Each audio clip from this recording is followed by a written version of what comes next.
안녕하세요. 골든클럽 세계금융연구원 원장 정기준입니다. 한 주 잘 지내셨나요? 그렇기에는 주식시장 흐름이 썩 좋지는 않았습니다.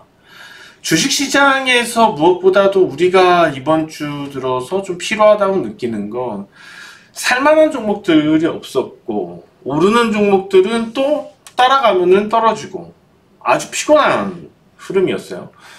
그러니까 오르는 종목은 있어도 먹을 건 없고. 자, 지수 흐름 같이 보시겠습니다. 코스피 흐름을 같이 보실 텐데요. 다행히 반등했습니다. 금요일날요. 다행히 금요일날 반등은 했지만은 실제로 금요일 반등 폭도 그렇게 크진 않았고, 삼성전자를 비롯해서 일부 우량주들이 크게 오르면서 올랐을 뿐이지, 실질적으로 다른 시가총액 상위 종목들 외에 많이 오른 종목들을 찾기가 쉽지는 않았었고요. 많이 오른 종목들은 대부분 잡주들이 많이 오릅니다. 개별주들. 그때그때 사서 팔아야 되는 종목들, 그때그때 샀는데 못 팔면은 까딱 잘못하다가 크게 물려버리는 종목들, 그런 것들만 올려요. 그러면은 뭐 오르는 종목도 차트 보고 따라갈 수도 없는 거고, 차트도 맞지도 않고요. 이런 장에서는요. 참 지수 흐름보다도 더 어려운 장세가 이번 주에 연출되었었다. 다만 금요일, 오늘이죠. 오늘 녹화 금요일입니다. 금요일 시장에서 시장이 무엇인가에 대해서 좀 안정을 찾는 분위기, 심리가 안 좋을 수 있었던 가장 큰 요인은 오를 만한 이유가 특별히 없었어요. 시장에.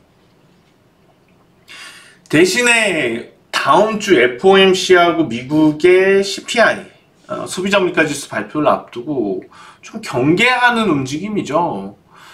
만약에라도 CPI가 높게 나오거나 그러면은 또 바로 다음날 있을 FOMC가 우려가 되고 걱정이 되고, FOMC에서 또 금리 결정하고 이후에 의장이 어떤 인터뷰를 할지도 불확실하고, 그러니까 이런 것들 때문에 시장은 이번 주에 강하게 가기는 쉽지 않았다. 미국의 고용지표가 좀 오히려 주간 실업수당 청구 건수가 조금 늘었거든요. 근데 거기서 시장은 다소 좀 안도하는 것 같아요. 경기가 계속 좋으면은 금리를 계속 올려야 되니까, 금리가 다소 안 좋은 방향으로 나오는 것에 대해서 오히려 시장이 기뻐했다. 환율을 보시면은 그런 이유들 때문에 환율은 또 내렸죠. 크게 떨어졌죠. 오늘 환율이 금요일날 꽤 많이 떨어졌습니다. 외국인도 순 매수로 전향을 했고요. 외국인이 그동안 순 매도를 했던 건 이런 것 같아요. 환율이 급격하게 하락을 하게 되니까 환차익 부분에서 당장 남을 건 없다고 생각을 했겠죠. 외국인들 한참 순매수 많이 했던 구간이 요 구간이거든요. 그러면 환율이 이 수준에 머물 때는 이거는 조만간 떨어질 거야 라는 자신감에 들어왔고, 실질적으로 10%가량 떨어진 거죠. 외국인들이 순매수 바짝 많이 할 때에 비해서. 이미 환차익 수익 부분에서만 그렇게 난 상태에서 무리해서 들어올 필요는 없었고, 근데 이제 지금 보니까는 그림이 좀 달라지고 있죠. 환율이 고개를 들고 다시 가기보다는 오늘 하락으로서 외부 시각에서는 달러 좀 약해질 것 같은데 라는 조짐을 더 느낄 거예요. 그러다 보면은 환율은 점차 더 안정이 되겠죠. 1250을 향해서. 그러면 외국인들은 우선 다음 주 그런 불확실성은 있긴 하지만은 저가 매수세가 조금씩 다시 유입될 수 있다고 분석이 됩니다. 그래서 이번 주까지 그동안 고생을 많이 했지만 FOMC에서 나올 게 없어요. 별게 없어요. 지금은요. 이미 시장에서 예상한 바 그대로인 거고, 0.5% 올리는 금리가 거의 유력해지고 인터뷰 내용도 벗어나기가 어려워요. 다만 한 가지 우리가 주목해야 될 것은 미국의 CPI입니다. CPI 예상치가 7.3% 전년 동월 대비해서인데, 7.3%보다 높게 나오면은 이거 시장에서 큰 악재로 받아들일 거예요. 그게 너무 중요해요. 근데 7.1만 나와준다면 시장은 열광할 겁니다. 7.1만 나와준다면. 물론 가능성은 낮습니다. 거의 7.3에서 1% 전후로 왔다 갔다 할 거고, 7.3에서 1% 전후로 왔다 갔다 하는 수준에 대해서 시장은 별 반응 없을 겁니다. 결론적으로 시장이 FOMC CPI 발표를 앞두고선 지금 다소 좀 관망세고 약간 위축된 분위기도 있지만, 실제로는 오픈이 됐을 때 크게 동요하기는 어렵다는 거죠. 그러면 갈 길 가겠다는 거고, 갈 길 갈 거라는 거고요. 시장이 갈 길을 간다면은 점진적으로 지금의 환율 수준은 낮아질 거예요. 환율도 낮아질 거라는 것은 금리에 대한 정책적인 기조 자체가 그동안 지나치게 좀 자이언트 스텝도 이번에 빅 스텝 나올 거고, 이런 흐름들이 조금씩 안정을 찾아가는 과정이라고 느낄 겁니다. 환율이 안정을 거기에서 찾겠죠. 또 외국인 순매수 계속 유입이 될 거고요. 그러면은 시장은 펀더멘털을 찾기 시작할 겁니다. 실적이 좋은 종목들, 가치 대비해서 많이 저평가되어 있는 종목들, 한국 주식시장에 그런 종목들이 많죠.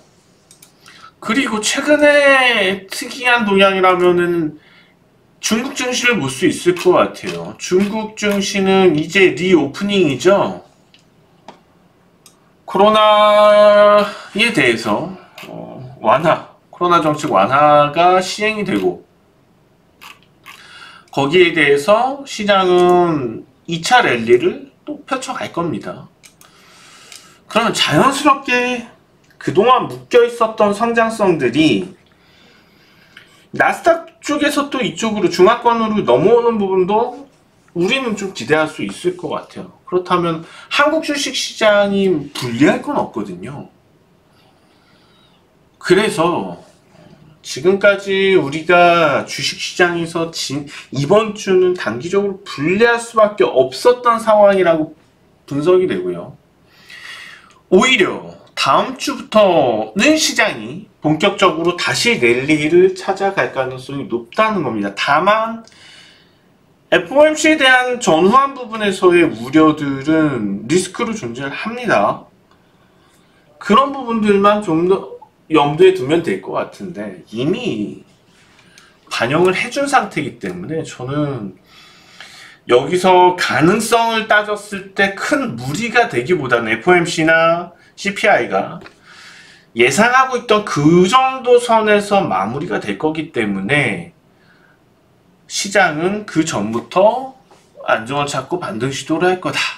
그러면 오늘 있었던 이 반등은 사실상 미국의 고용지표에 기인해서, 그리고 또 반도체 업종이 올랐기 때문에 국내 주식시장도 오른 거지만, 다음 주 초부터 나타날 수 있는 반등은 불확실성 제거를 앞두고서 시장이 조금씩 선취매를 하기 위한 흐름이, 저가 매수, 그런 흐름이 전개가 될 것이다. 주 초에.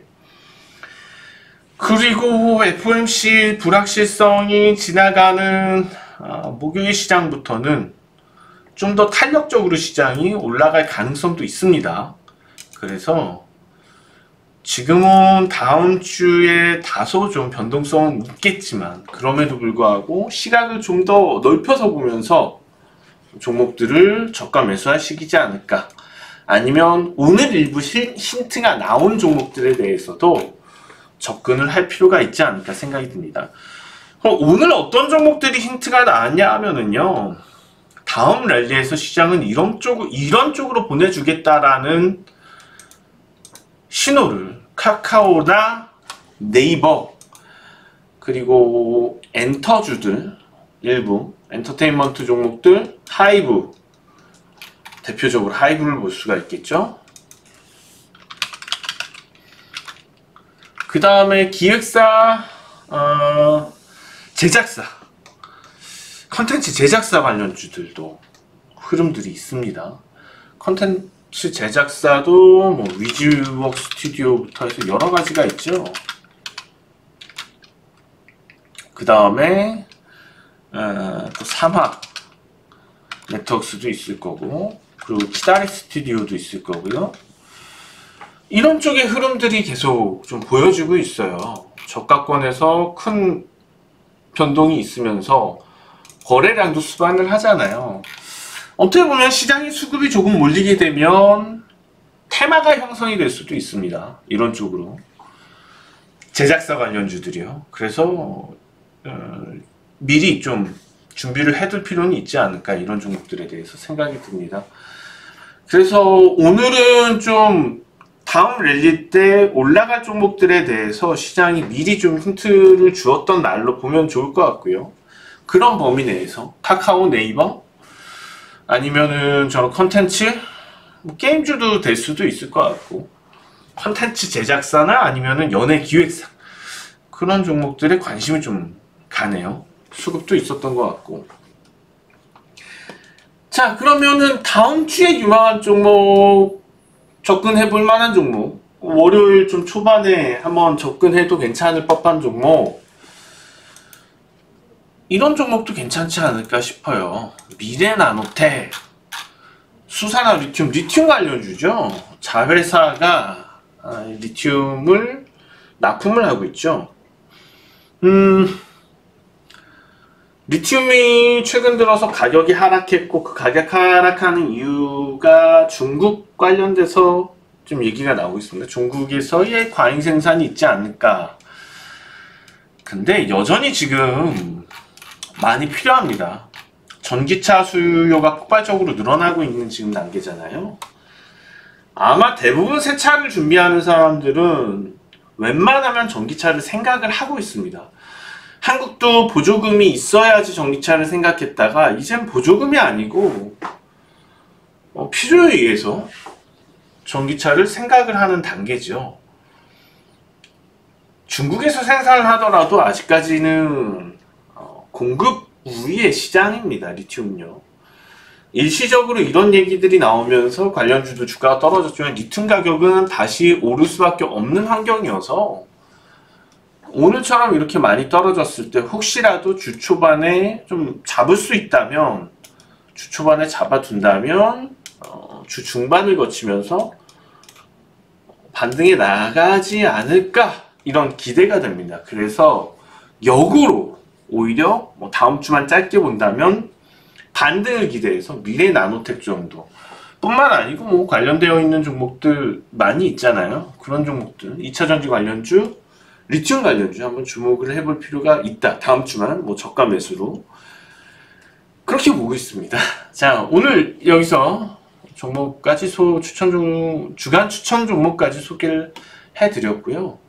자, 연말인데요. 마무리 잘 하시고요. 한 주 마무리 잘 하시고 전 다음 주에 다시 뵙겠습니다. 지금까지 세계금융연구원 골든클럽 정기준 원장이었습니다. 고맙습니다.